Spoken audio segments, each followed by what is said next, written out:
Shalom Bapak Ibu Saudara yang dikasihi Tuhan. Seri pengajaran hari ini berjudul Setia, cirinya apa? Saudara, ada 3 ciri kesetiaan yang diajarkan Alkitab, yaitu yang pertama, bertanggung jawab dalam perkara kecil, seperti dituliskan dalam Lukas 16 ayat 10. Barang siapa setia dalam perkara-perkara kecil, ia setia juga dalam perkara-perkara besar. Dan barang siapa tidak benar dalam perkara-perkara kecil, ia tidak benar juga dalam perkara-perkara besar. Jadi, tidak mungkin seseorang setia dengan perkara besar kalau dalam perkara kecil saja tidak setia, tidak dapat dipercaya. Perkara kecil yang dimaksud adalah uang atau harta. Orang yang tidak jujur dalam hal keuangan pasti tidak bisa diberi tanggung jawab yang besar, itu pasti.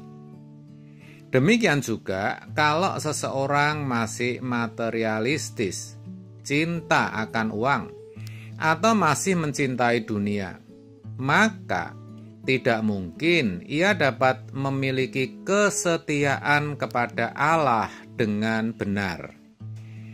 Tidak mungkin orang yang masih mencintai dunia dapat menyerahkan nyawanya untuk Tuhan.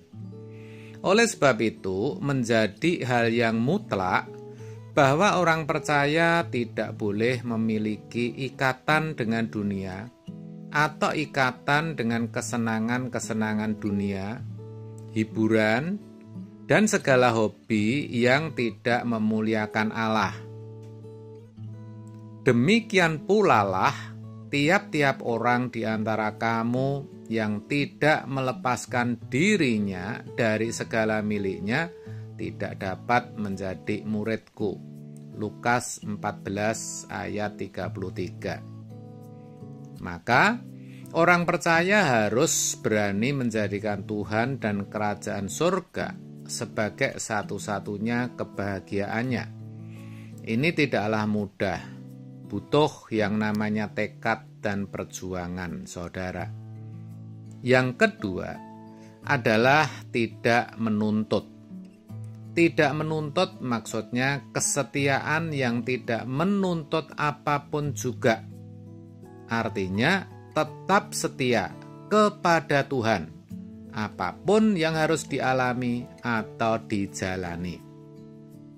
Seperti kisah Daniel yang ditulis dalam Daniel 6 ayat 7 dan 10, di mana dikatakan demikian, semua pejabat tinggi kerajaan ini, semua penguasa dan wakil raja, para menteri dan bupati telah mufakat supaya dikeluarkan kiranya suatu penetapan raja dan ditetapkan suatu larangan, agar barang siapa yang dalam 30 hari menyampaikan permohonan kepada salah satu dewa atau manusia, kecuali kepada tuanku, ya raja, maka ia akan dilemparkan ke dalam gua singa.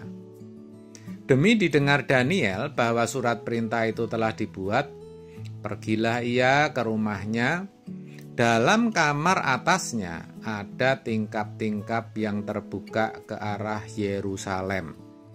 3 kali sehari ia berlutut, berdoa, serta memuji Allahnya. Perhatikan, seperti yang biasa dilakukannya. Jadi, walaupun Daniel akan dimasukkan ke gua singa, namun ia tetap setia. Setia, berlutut, dan berdoa kepada Allahnya.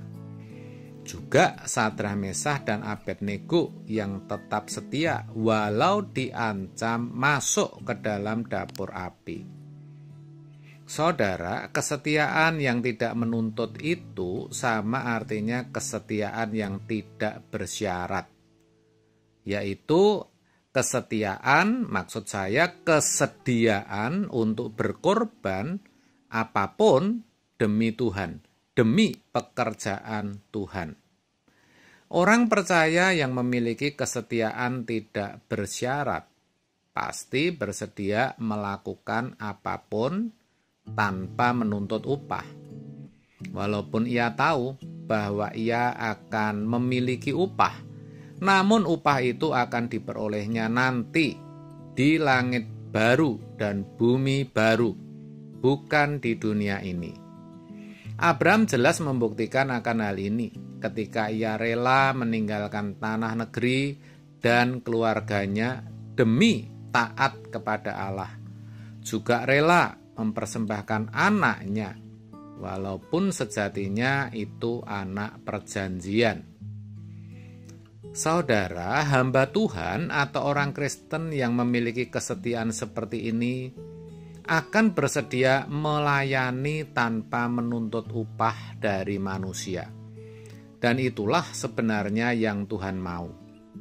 Jadi, kalau kita setia kepada Tuhan, hal itu bukan sekedar karena kita mau memperoleh upah atau berkat dari kesetiaan kita. Kesetiaan kita harus berangkat dari hati yang mengasihi Tuhan.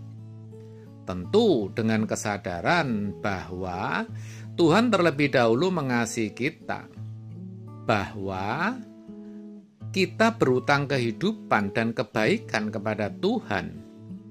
Oleh sebab itu, patutlah kita bersikap setia kepada Tuhan sebagai ucapan syukur kita kepada Tuhan, serta sebagai usaha untuk membalas kebaikannya.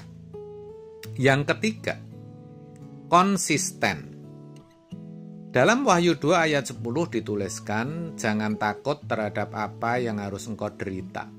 Sesungguhnya iblis akan melemparkan beberapa orang dari antaramu ke dalam penjara supaya kamu dicobai dan kamu akan beroleh kesusahan selama 10 hari. Hendaklah engkau setia sampai mati, dan aku akan mengaruniakan kepadamu mahkota kehidupan. Saudara, kita harus mengerti bahwa bukan hanya awal perjalanan kekristenan yang menentukan, tetapi juga pertengahan, artinya sepanjang jalan hidup ini, dan juga akhir dari perjalanan hidup kita. Tuhan mengendaki sampai kita menutup mata, kita dijumpai Tuhan setia kepadanya. Tanpa kesetiaan, percumalah pengiringan kita kepada Tuhan selama bertahun-tahun. Ayat tadi sangat jelas menunjukkan kepada kita bahwa sekalipun aniaya dan penderitaan menimpa kita, tetapi kita harus tetap konsisten, tetap setia kepada Tuhan sampai mati atau sampai akhir. Amin. Tuhan Yesus memberkati.